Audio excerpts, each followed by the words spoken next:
Hello everyone, welcome back to the channel. So, today we are looking at my Chamberlain Electrolift Executive once again, and today we are going to be doing a full review of this opener.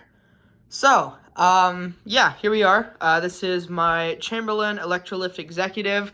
This one is a model G5446, system G6446. So, this is a 1/3 horsepower chain drive motor. This one was made in 1979 in June. So, this is a very old machine. It does still work. So, this one does have, like I said, chain. This one would have also come with a, it's a sectional T-rail. I can't remember if it's 3 or 4 piece, and it would have came with the old style Chamberlain trolley. This is a new style Chamberlain trolley. But, this one does have 2 light bulbs. These did come with light lenses. I don't have the light lens for this one. So I just have a Genie push button on this. This would have came with a receiver button, and I actually have the original owner's manual to this lovely machine right here as I bump my head into the opener. Let's see. So this opener, looks like it's maybe a 3-piece. There's the receiver. This is the button. There's a button right there, and then inside there is a receiver. I can't really remember how it wires up, but so obviously in here you have a whole bunch of stuff. Okay, so it is a 3-piece T-rail. And then there's your old style spring-loaded trolley. So, Anyway, this one would have also came with the sprocket on the end instead of a pulley. But the trolley, I believe, it pretty much adjusts the same on the old style. There's a washer on the outside, or a nut on the outside that you have to loosen. You turn it down towards the floor. And then this nut in the back, you turn down to tighten the chain and up to loosen. So, I guess we'll go ahead and run this thing. So we'll run it with the button, and here we go.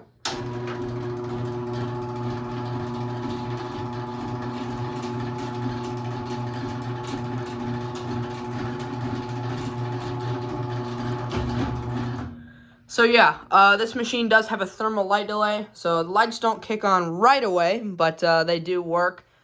On the top of the opener, there's supposed to be 2 bolts that hold this thing on. I have 1 bolt, and then I have a bolt that sticks up through and a nut that threads on, just because this is kind of different. I have it kind of jerry-rigged a little bit. And then under this cover, there's 1 screw in the back, and then this kind of comes off. There's a small sprocket, I believe it's a 6-tooth sprocket in the back that comes directly off of the wheel in the motor. And then there's a bigger sprocket that spreads your chain out a little bit farther. This is a V-belt opener, so the motor is right here.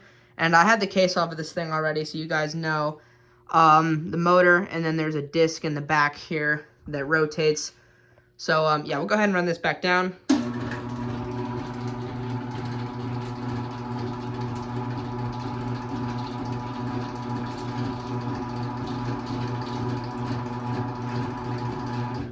So overall this machine is pretty quiet. So to take the case off here, there's just 4 screws. These are 3/8 inch case bolts. So there's 4 of them, and then this case you kind of spread it apart and then it drops off.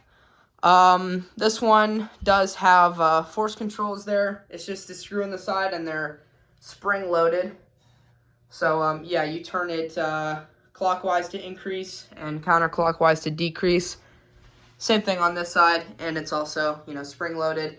The force does have instant reverse, so if it's going down and the force trips, it'll immediately go back up, and the same thing if it's going up, it'll immediately go back down. So let's go ahead and run this thing again here.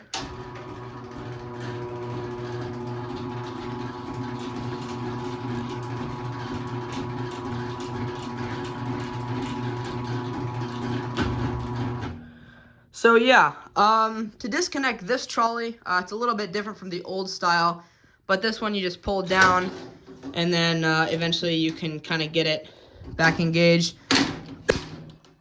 I don't have an old style trolley as of right now. If I ever see one, I will take it, but I don't have one right now. But yeah, anyway, we'll go ahead and run this back down again.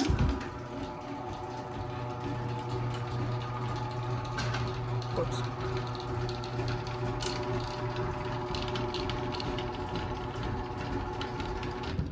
So yeah, and then the chain tension should have a little bit of a bow in it. It shouldn't be straight, level, just so you don't want to put too much wear on the sprockets up there.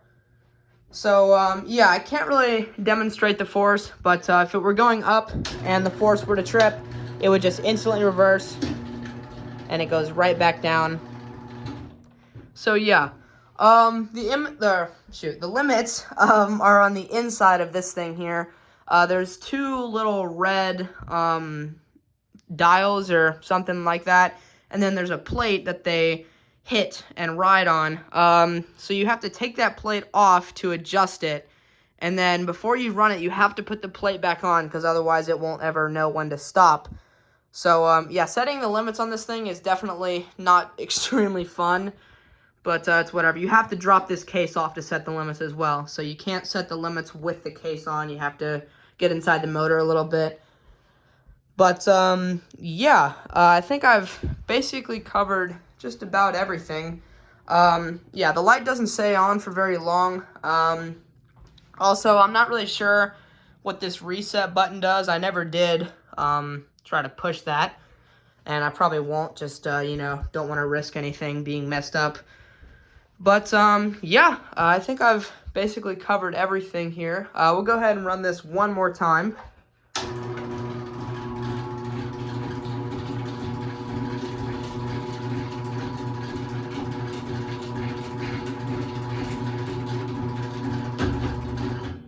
And like I said, it does have instant reverse going down. So it just goes right back up. And yeah, we can look at the owner's manual a little bit, just since I have it here. So there's your owner's manual. You go right in. Your warranty goes over all the tools, hardware that you'll need. There's your old style trolley and your sprocket that goes on the end there. Header bracket. There's how the rail installs. So there's your motor there. On the inside, you do have those two sprockets I was talking about. And then, you know, there's your old style trolley again. That's how it kind of bolts up there. You can kind of hang it like that, I suppose. And then, sorry. There's your receiver, like I said. There's your door arm. Hook that up. Force adjustment. There's kind of what the inside of the motor looks like with your limits right there.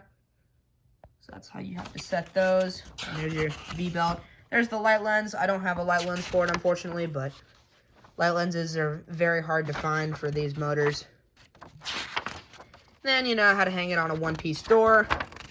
There's some actual pictures of the receiver and your dip switches in there. I believe it is a digital receiver. Correct me if I'm wrong on that, though. Then there's some, you know, more info about that. 1,000 RPM, 1/3 horsepower capacitor. Let's see. There you go. Yeah. So there's your owner's manual. On the back, obviously, there are your two terminals. Just the wires go right there. This motor does not require safety sensors to run it. It does have a force, but it does not have, you know, motion safety sensors. But yeah, so there you go. That's pretty much it. We'll go ahead and run this back down, and then that will be it.